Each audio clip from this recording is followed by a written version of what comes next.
नमस्ते, मैं अनुप्रिया। आज मैं कुछ ऐसी बातें आपसे शेयर करने वाली हूँ जिसका पता जब मुझे चला तो बहुत ही बड़ा झटका लगा था। आप में से कितने हैं जो बाजार से सामान खरीद के लाते हैं और इंग्रेडिएंट्स चेक करते हैं? बताइए। अगर यह सवाल आपने मुझसे कुछ साल पहले किया होता तो मेरा जवाब होता कि नहीं, मैं तो इंग्रेडिएंट्स चेक नहीं करती हूँ। बिस्किट का पैकेट है, मैं बिस्किट खरीद के ले आती हूँ।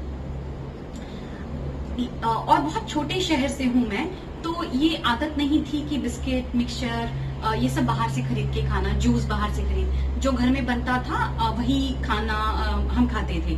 तो वो एक्सपोजर भी नहीं था और जरूरत भी नहीं थी। लेकिन जब हम सिंगापुर आए तो यहाँ का लाइफस्टाइल अलग है और वो हमें भी अफेक्ट किया।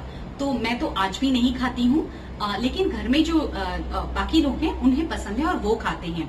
तो मुझे ये पक्का करना था कि जो घर में मैं ये सब क्रैकर्स, बिस्किट सब ला रही हूँ उसमें दूध, मक्खन, घी, बटर, कोई मीट ना हो। मीट तो हो भी नहीं सकता बिस्किट वगैरह में, ऐसा मैं सोचती थी। और अंडा मत हो। तो ये पता करने के लिए क्या करना जरूरी है? Ingredient list.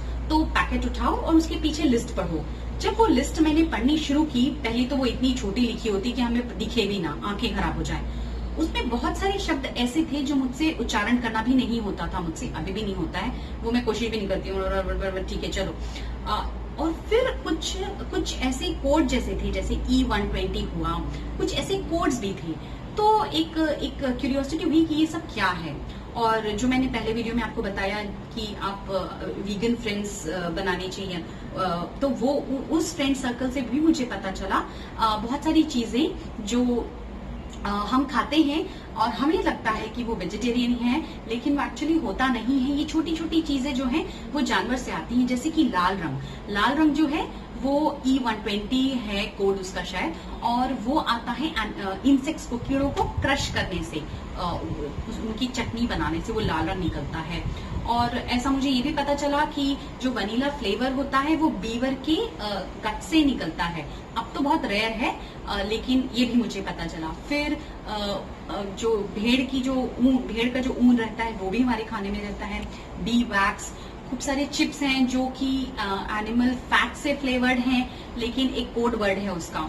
तो ये बहुत बड़ा खुलासा था कि हम जो खरीद रहे हैं वो जरूरी नहीं है कि वो सिर्फ बिस्किट है तो आटा और शक्कर और बटर ही होगा। उसमें बहुत सारी चीजें रहती हैं जो हम अनजाने में खा रहे हैं। तो आज मैं ये जरूर कहना चाहूंगी आपसे कि अगर आप पैक फूड खा रहे हैं, एक तो मेरे हिसाब से पैक फूड बिल्कुल ही जितना हो सके कम कर दीजिए, और अगर आप खा रहे हैं तो इंग्रेडिएंट लिस्ट जो है जरूर चेक करिए। इन्फॉर्मेशन मैं दे सकती हूँ लेकिन गूगल में ऑलरेडी है। तो बहुत सारे ब्लॉग्स हैं, वीगन ब्लॉग्स हैं, उन्हें जाके पढ़िए और जानकारी प्राप्त कीजिए।